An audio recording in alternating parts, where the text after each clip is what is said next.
Hello, I'm Jack Nichols and welcome to highlights of the 2010 AutoGP Formula SimRacing World Championship. The final round of the championship is the Grand Prix of Abu Dhabi, held at the spectacular Yas Marina circuit.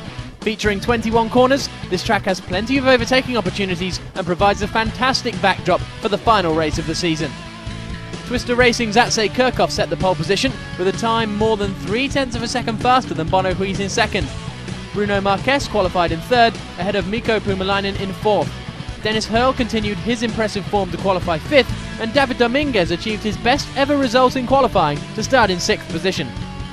Off the start line, it looked like Kirchhoff's launch was more than enough to keep him in first place, but Huis made a surprising pass up the inside to take over the top spot.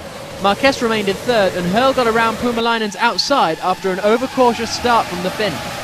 As everyone settled down into their rhythm, Huis was unable to create a gap over the Twister cars, and he was forced to take the defensive line several times to fend off Kirchhoff.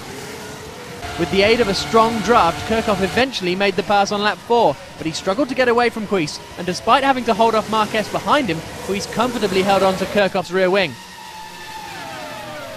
In fourth place, Hurl was gradually slipping further behind the leading trio, and just behind, Rasmus Tali then passed fifth place Puumalainen, only to lose the position on the exact same corner 2 laps later.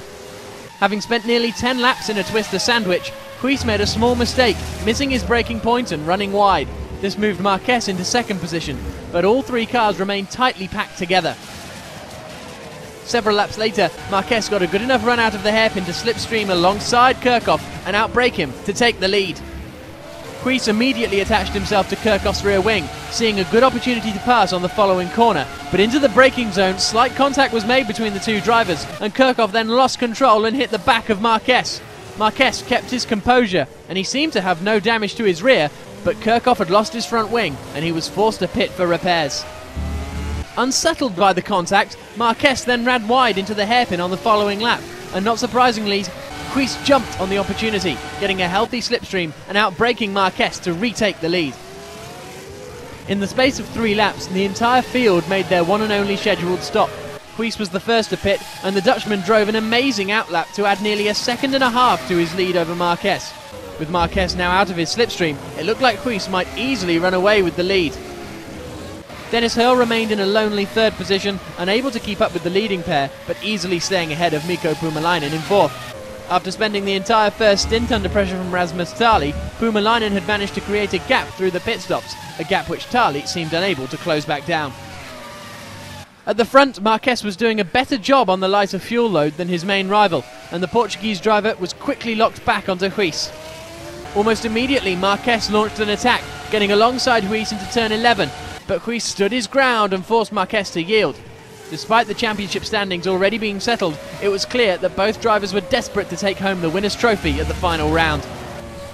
Marquez then made an amazing pass around Huis's outside, but Huis immediately came back at him, retaking the position. Forcing his main rival onto the defensive line, Marquez then made a textbook passing manoeuvre on Huis, braking slightly earlier and getting a better run out of the corner to retake the lead. In fifth position, Rasmus Tali lost contact with Puumalainen, and he then came under pressure from Dominguez in sixth. Despite having a faster car, Dominguez couldn't get close enough to make a passing attempt, but Tali eventually locked up at the end of the main straight, and Dominguez easily slipped by. Unable to keep up with his Twister rival, Huis started to slip away from Marquez, and although he began to slowly reel him back in the closing stages of the race, Marquez comfortably held on to first position. In what could be his last ever FSR race, Bruno Marquez crossed the line to take his 26th career victory, winning the final round of the 2010 World Championship season. Championship winner Bono Huis drove another solid race to finish on the podium for the 13th time in a row, and Dennis Hurl put in another great performance to claim the final place on the podium. So let's have a look at the overall standings, and the season really was dominated by Bono Huis, the teenager totalling 330 points and finishing all but 3 races on the podium. Bruno Marquez had a somewhat difficult season, but the 3-time world champion did enough to hold on to an honourable second place. Rasmus Tali will no doubt be a strong championship contender next year, finishing just ahead of Jarkko Mikkonen, who also showed some incredible pace throughout the season. Ronnie Hannell finished in 5th in his first ever season in open wheelers, and last year's World Series winner Mikko Puumalainen finished in impressive 6th place. Struggling all year with the handling of the 2010 cars, a frustrated David Greco claimed 7th place. Dennis Hurl finished in 8th despite only competing in the latter half of the season. Croatian favourite Domagoj Malazic finished in 9th, and Australian Blair Disley showed enough consistency to hold on to 10th place. The Constructors' standings were decimated by Precision Motorsports, the German outfit winning 11 of the 18 races this season. Twister Racing just held on to 2nd place in the standings, largely thanks to Marquez's last round win. Just behind, Precision's and Twister's sister teams, McCourt and SB Motorsports, finished in 3rd and 4th respectively. Go Speed Racing finished an impressive season in 5th place, and in their final season, Torum Motorsports claimed 6th position, almost solely from Disley's points tally. In the off-season, feel free to check out www.formula-simracing.net for general information on the FSR League and details on the upcoming 2011 season.